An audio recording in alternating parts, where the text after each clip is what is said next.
Hey mga bros, tandaan nyo ba? Ito pong pick ng Converge Fiber Xers na ito pong si Benjamin Phillips III. Dahil ito nga pong 6'6 power forward nila ay hindi nga po maglalaro this upcoming Governors Cup 2024 mga kabros. So medyo mabigat yun sa Converge pero okay lang naman. Nandyan din naman si Justin Baltazar. Pero kahit nandyan si Balti, iba pa rin kapag meron ka ring Benjamin Phillips III. Dahil syempre ito ay former champion ng De La Salle University sa ating UAAP Season 86 mga kabro. So sayang lang. So base rin sa mga research natin, wala namang kahit anong injury. Ito pong si Benjamin Phillips III. Pero mga kabrods, ay uunahin niya ang kanyang academics sa States mga kabrods ha. So tatapusin niya yun at yun. Tapos next season na baka Commissioner's Cup na ito, dito na lalaro.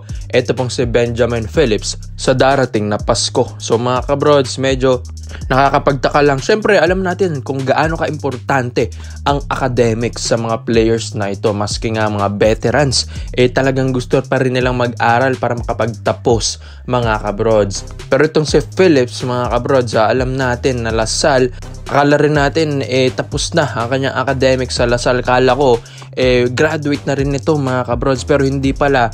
I-continue pa rin niya ang kanyang academics sa state. Siguro baka may mga ibang course siya doon na tinitake mga kabrods or masteral, hindi rin natin alam. Pero syempre importante yon. Pero mga brods, sayang lang dahil nagpa-draft na siya tapos matetenga pa siya ng whole season.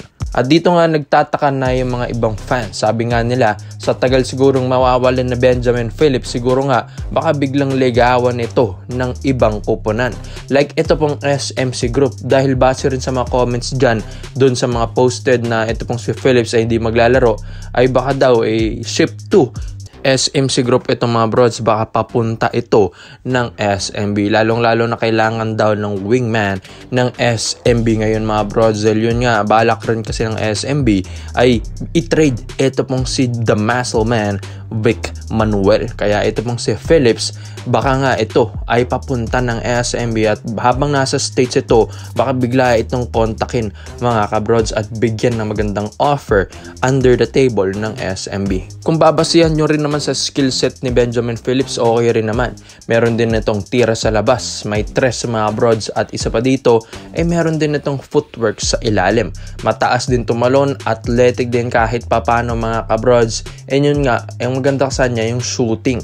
Sa height niyang 6'6", may shooting na yan, tapos maganda pa yung footwork mga broads, mabilis-bilis kahit papano. Hindi siya yung parang lamya-lamya na 6'6" mga kabroads. Kaya maganda dito kay Phillips, stretch forward siya, athletic na forward, kaya gusto rin itong kunin ng SMB dahil sabi nga nila mas malaki kay Vic Manuel, mas bata at mas hungry sa laro, lalong-lalo na kakagaling lang si champion sa UAAP Season 86 sa De La Salle University. So magandang additional itong si Phillips mga kabrods, kaya wag magpapaka siguro ito pong Converge Fiber Xers na kahit wala si Phillips sa kanila ay wag nilang isipin na sa kanila ito maglalaro pa ulit, dahil syempre pwedeng itong offer ng maganda ng iba, lalong-lalo na ang SMB. So malakas ito, magandang additional kaya ikaw mga brods, sa lahat po ng mga SMB fans, sa tingin nyo ba ay big additional ito pong si Benjamin Phillips III? At sa tingin nyo ba kaya siguro bigla itong nawala at hindi maglalaro this season? Baka hindi daw ito sa academics din, dahil another reason daw baka ito ay makikipag-negotiate sa ibang koponan. Kaya komento mo lang ang opinion mo dito mga brods at isa natin yan. So dito naman po tayo sa kabilang balita naman natin mga brods. Alam natin mag-Governors Cup na. And ito pong si Greg Slaughter, isa rin ito sa mga listed na PBA players na mga kabrods free agent ngayon. So mga brods, ang dami nilang free agent list dyan. Base rin sa mga post ng mga FB pages mga kabrods, and si Slaughter, isa yan sa mga nangunguna sa mga players na pwede mong kunin kahit walang trade mga brods. At alam din naman natin na naglalaro si Greg sa Manila Stars. Pero mga brods, after ng contract na dyan, ay wala na magiging offer sa kanya. Kaya baka magiging ganon, wala na maging offer like katulad ng nangyari sa kanya sa Rising Zephyr Fukuoka sa Japan.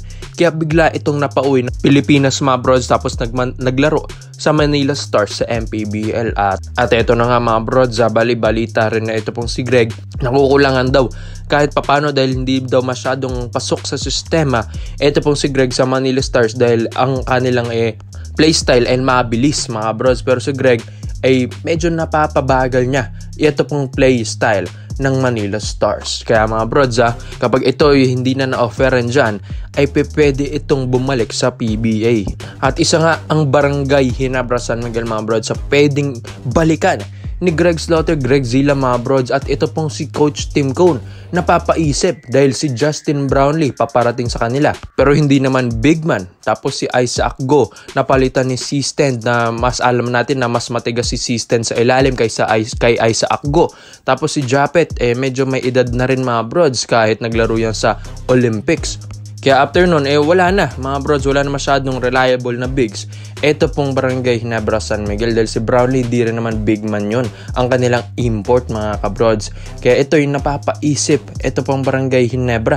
Tapos si Malonzo pa na pwedeng tumulong sa ilalim, hindi pa pala maglalaro this season dahil sa kanyang calf injury mga brods. Next season pa hindi nila ipipilit yan dahil one of the all-star din ito ng Ginebra. Kaya ito mga brods, napapaisip sila na why not ibalik nila si Greg's daughter dahil kapag nakatapat na naman ng Ginebrang SMB, wala na naman silang panapat kay Junmar Fajardo. Alam ko, kakainin lang ni Junmar ito pong si Isaac Go kahit mabigat-bigat yan mga kabrods. And si Sistan nga nakakain si Isaac Go pa kaya kailangan ng Ginebra na mas mabigat at mas malaki kay Greg Zila this Governors Cup mga brods.